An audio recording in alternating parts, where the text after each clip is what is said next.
అది అవివేకం. రైట్. కాకపోతే పుల్లారావు గారు. దేశాన్ని ఇంకా నాశనం చేయగల సత్తా ఉంది. రైట్. పుల్లారావు గారు, ఇప్పుడు ప్రస్తుతం మళ్ళీ గల్ఫ్ కంట్రీస్ అన్నీ అండర్ హై అలర్ట్, మళ్ళీ భయపడుతూ దుబాయ్లో ఏ హోటల్ మీద వేస్తారో, లేకపోతే అబుదాబీలో ఎక్కడ పడుతుందో, ఏ ఇవన్నీ భయాల్లో మళ్ళీ వెళ్ళిపోయారు. సరే, ఇప్పుడు రావు గారు అనేది ఏంటంటే కొన్నాళ్ళు ఇది కొనసాగే అవకాశమే కనిపిస్తోందని. కానీ ఎండ్ ఆఫ్ ది డే యుద్ధం నుంచి ఏం సాధించాము అనేది ఒక క్వశ్చన్ అయితే వస్తుంది కదా, అమెరికా వేసుకున్నా, ఇరాన్ వేసుకున్నా. నిన్న ట్రంప్ సో ఇంకో ఈ మాట కూడా అన్నాడు. ప్రపంచానికైనా ఒక సమాధానం దొరకాలి కదా. ఇది కొన్ని యుద్ధాలకి ఎండ్ ఉండదు. అలా జరగాలి. పాకిస్తాన్కి మనకి 80 సంవత్సరాల మధ్య జరుగుతుంది. చైనాకి మనకి 70 సంవత్సరాలు. ఫ్రోజన్ వార్స్ అంటారా వాటిని? అది నిన్న అన్నాడు ట్రంప్.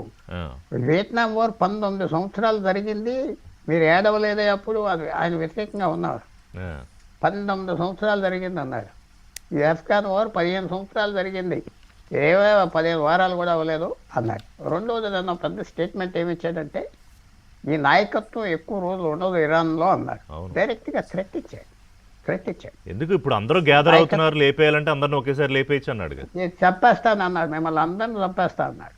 సో అతను కూడా రికార్డ్ ఇందాక సంజయ్ గారు చెప్పినట్టుగా అందరికి జ్ఞాపకం చేస్తున్నా. జనవరి 2020లో వాళ్ళ ఆర్మీ చీఫ్ 15-20 సంవత్సరాలు బట్టి డామినేట్ చేసే సులైమానీని సింపుల్గా చంపేసి నేనే చంపాను వాడిని దుర్మార్గుడు అన్నాడు.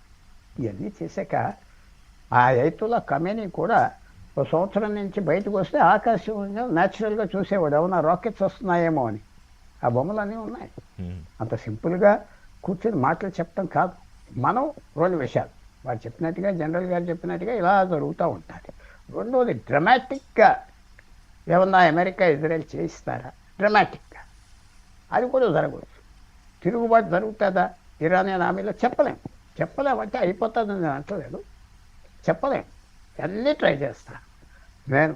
అది గ్యారంటీగా ఇదంత తొందరగా అవ్వదు. ఎందుకంటే ట్రంప్ అమెరికా ఎస్టాబ్లిష్మెంటు వెనకాల బయట మాట్లాడకపోయిన యూరోపియన్ కంట్రీస్ కూడా ఇరాన్ మీద అటాక్ చేశారు.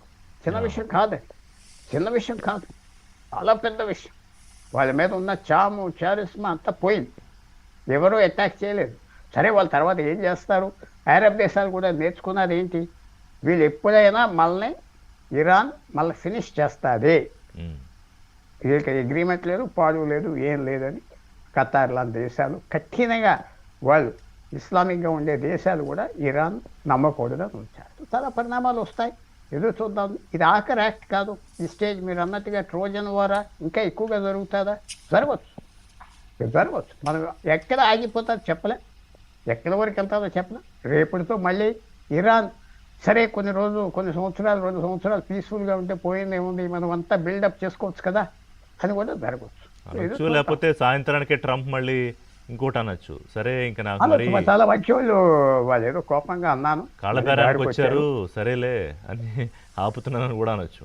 ఇంకో చోట కూడా అన్నీ ట్రంప్తో వాళ్ళకు ఉన్న వ్యవహారం అది. ఒక ముస్లిం దేశంకి వచ్చి నిన్న టర్కీ వచ్చి పక్క నేబర్, టర్కీ ఇరాన్ నేబర్, వాళ్ళ మీద బాంబింగ్ స్క్వాడర్ ఇచ్చాడు. అవన్నీ అతను ఏంటి, నేను ముస్లిం దేశానికి వచ్చాను చూపెట్టుకోవటానికి టర్కీకి కూడా వచ్చాడు.